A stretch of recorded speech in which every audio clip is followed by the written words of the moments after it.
Yes.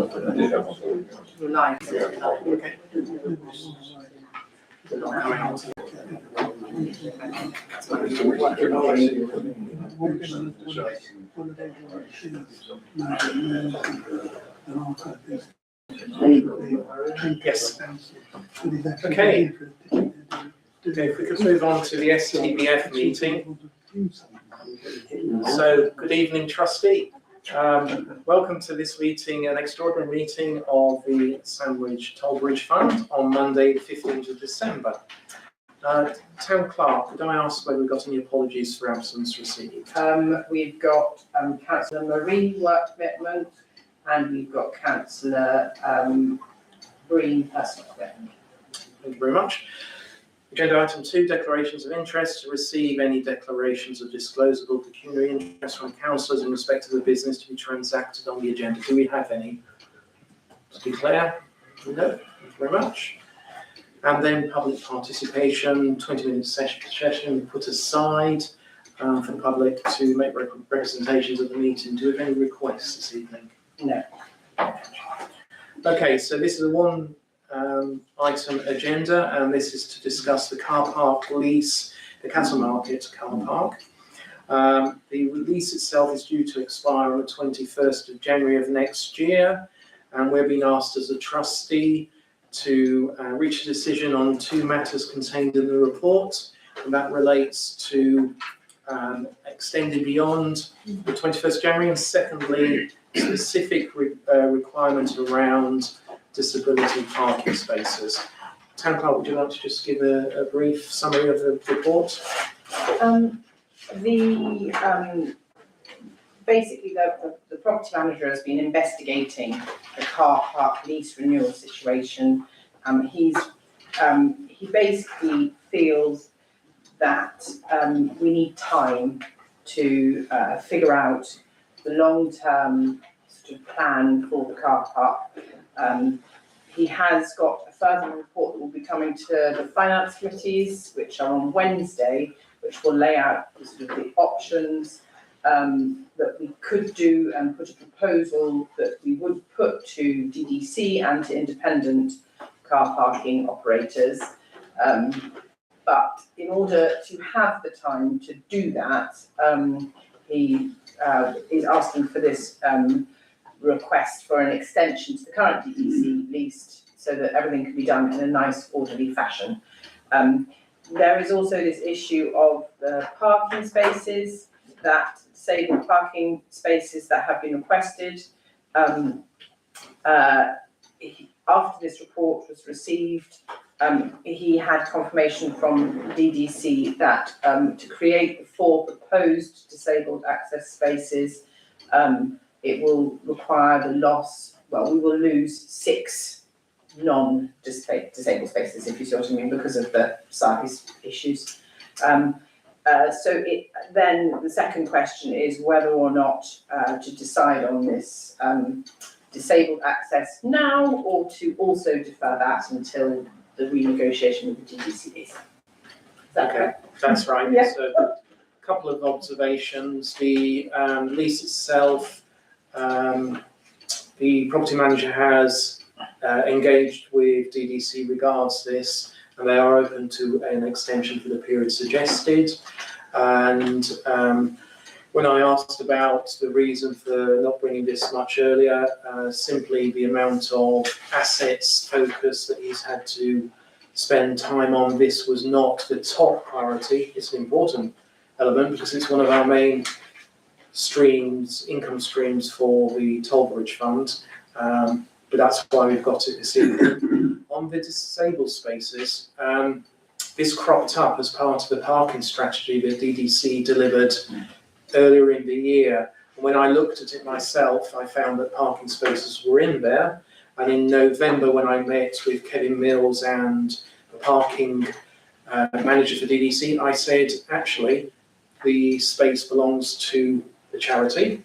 It's not sensible to just drop in spaces without getting the agreement of the charity. Hence, it's on the agenda for tonight. They are clear that they are going to increase the number of spaces in the car park. And in terms of how the lease is constructed, it really doesn't matter where the spaces are, because the income is for the whole car park and is then shared out between DDC and STBF. So if we were to be particularly adamant that we didn't want any spaces for disabled parking in the section that we own, the cost reduction, so the reduction in the income would still be the same for us. It's just worth knowing that in terms of context. So could I open up for any comments on the matters that are included in the report? Councillor Carter. Oh yes, it's STBF, isn't it? I think we should extend the lease. I think that's quite important for the 14 months, because obviously all of us in this room know about the local government reorganisation, LGR. So obviously that seems like a profound statement that we should go ahead with that, and can't see anybody talking about that. Tonight when I came in, I walked through the car park. I parked over the back near the WI building, and I walked through the car park. Once again, the disabled space in the car park, there was only one disabled car there, or one car belonged to somebody with the disability badge, and the other 3 were empty. I was also here at the weekend, and it was a similar situation. So I'm just wondering what the basis of the extra disabled spaces has been based upon, because it's quite often the case. The only time I ever know the disabled spaces to be full was on Sunday, when the United Reformed Church had a particular carol service, and I did see the spaces were all full up then. But it would be nice to know why Dover District Council thinks that we need these extra spaces. Thank you.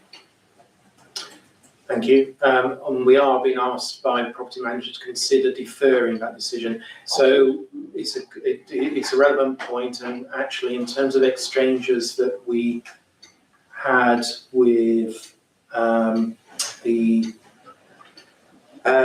political representative who is responsible for parking within her portfolio, the portfolio member, she has given an explanation. Whether it's acceptable or not, I'm happy for this to be shared after this meeting. So there is an explanation to justify it isn't a mathematical arrival, which you might have thought be the case. There isn't a statistical calculation for the number of spaces, but there is an explanation, so I can get that shared afterwards. Thank you. Yeah. Thank you. When we sold the land off to the doctor's surgery, I believe we lost 18 car spaces there. And if you look at it now, there's still a massive great space in front of the surgery. I did say to the building property manager, is it possible that we can get, I know you can't move all the payment machines around, but whether we could have a redesign of our car parks, and perhaps if we can redesign it, we could perhaps include perhaps 2 disabled spots near the doctors, because at the moment it's just a waste of space there, isn't it, really? And I think it could be shuttled around. I mean, the roadway, perhaps we should go for chevron parking, you know, at an angle, rather than nose in, because I think we get more cars in on an angle park, in and out, park them. I think it needs a redesign, and I can't see how they're going to get more spaces, because vehicles are getting bigger, and you've only got to go out and see some of the vehicles, they're just about getting the slot, so I don't know how to get over the door. So to me, I mean, you go to somebody's supermarket, they're all just redesigning their spaces, aren't they? And the spaces are a lot bigger now, so I can't see how they can increase their spaces. I'll come back on that in a minute. Any other comments? So I would say in terms of the, sorry. I would definitely support an extension to the lease. Yeah. I think there's really can be no argument. Thank you. I hope everyone else will Yeah, agree. we'll take that to a note in a minute. And okay, on the disabled spaces, sorry, I'll just come back. Sorry. The justification from DDC is to address the issue about cars incorrectly parking on the double yellow lines. So placing of them where it's within the STBF part of the capital market is to address that issue. And they did say that it isn't a calculation that's based, as I said earlier, on a formula to use, but they are clear that there is a need for those additional bays, because I did flag up with them directly that many times they are not being used to their maximum. So they are aware of that. And just back to your point, Councillor Franklin, in terms of redesign, the lease as it stands, actually responsibility for the design and layout sits with DDC. Now, when we renegotiate the current contract or alternatively look elsewhere, then we would have an opportunity. But rolling over the contract we've got at the moment, the responsibility is firmly with DDC, not with STBF. Yeah, if you look at the car park line, it's all that, yeah, got the place. Yeah. So it will be what doing in a couple of years' time anyway, while we're discussing this. Councillor Moorhouse. Yeah, in an ideal world, I'd be supporting Councillor Franklin with an aspect of landscaping, because it's not the most edifying car parks. The other point I'd like to make is that on the double yellow lines, that's all very well if the enforcement takes place. If the enforcement doesn't take place, it's Pointless. it's pointless. Yes. Very true. Exactly. Very true. Is any consideration being given to the installation of points for electric cars? They've got spaces already up there. There are They're hardly spaces. used. I'm sorry, I'm just trying to recollect whether there's additional within the plan. It's obviously there is. No, I don't think there was. No, it's not. No, you joined me at the meeting, didn't you? Yeah, there's no additional space that's been put in. There's some already in the car park next to the disabled parking. Just as a point with regard to electric car recharging, we have more in Canterbury. I counted Canterbury. They've just got nothing there realistically. And you've got, there's about 2 in the main car park by the Dame John. And then it's literally every so often you might have 2, whereas we've got, I think, 2 here. Then we've got Case and Salts, we've got and we've got on the High Street, New Street, New Street, not High Street. We have literally more than Canterbury. Okay, so we can start. That's remarkable considering they just designed the car park at Longport. Interesting. Maybe the final comment? One last comment is, of course, that those with the blue badge holders have the ability to park on double yellow lines, so. No, not in that particular space. They can't outside the surgery. Has it got the curbside markings? Yes. Yeah, to the ambulances. Yes, it's for ambulances and urgent deliveries. Thank you, Martin. Thank you. Very final comment. My concern is not just for this 14 months, but after that. It seems a bit surprising that DDC are quite happy to take it out of our land, bearing in mind that they know perfectly well that we may well want to take that land back, and no revenue loss will be incurred by them on the remaining land. Was there any discussion about sharing the disabled spaces? In other words, they have 2, we have 2, because wearing my SDBF finance hat, it does seem that we're going to be the people who will lose revenue. DDC will not lose any revenue. Now, perhaps I'm being a state registered cynic, but they will lose revenue as the current contract stands. For the present, I'm concerned about after the 14 month. That's a permanent loss of revenue unless we do something different. So why not share the pain? And then it gets back to the point of their argument is about the location of the spaces vis-a-vis the double yellow line. So that's why they've put them there. It has been challenged, and I've got it in writing, which I'll share with councillors, with the trustee, and then we can let the property manager do what he needs to do, and then we'll have a further conversation about it. So what we've been asked to do tonight is a decision to postpone that in terms of until the lease is commenced, if that's what we vote for. Alternatively, we can accept the creation of 4 spaces. So we've got 2 choices, and we'll see how that vote goes. I think, thank you, Chair. I think the blue badge holders can park in Normal spaces. the normal bays. Okay. The only thing is these disabled bays are wider, so you get people with wheelchairs. Yeah. I think that's the advantage It is. of It is. blue badge holders can park wherever they like, wherever they can. But I think it's important to have dedicated spaces, the wider spaces for invalid. Okay, thank you. Could I ask that we go to a vote on the lease extension, and what the recommendation from the property manager was to support the recommendation currently to the extent of a period of 14 months. Is somebody happy to propose that? Propose. Councillor Black, somebody second. Councillor Gray, go to a vote on that. That's one abstention. That's 3. Okay. On the disabled base, we've got 2 proposals to choose between. One is that we agree that decision is postponed until after the commencement of lease extension to provide sufficient time for DDC to supply further information and for us to raise any further questions. Secondly, to accept the creation of 4 spaces subject to not losing more than 6 of the current spaces. Is somebody happy to jump in with a proposal? Or refuse to have any. Option.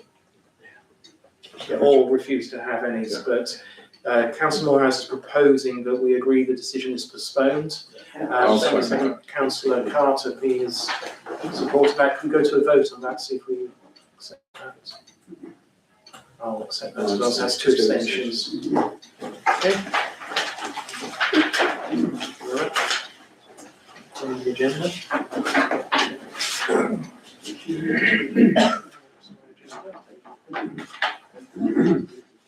Right. Thank you very much.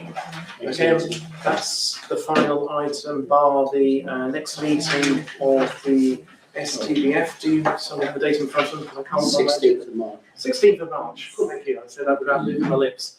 So the next meeting of this, the trustee, is the 16th of March 2026. Meeting closed. Thank you. And if we'll have to go back to the STC meeting and vote on whether we go into in confidence in a couple of minutes once we reopen that meeting on the 20th.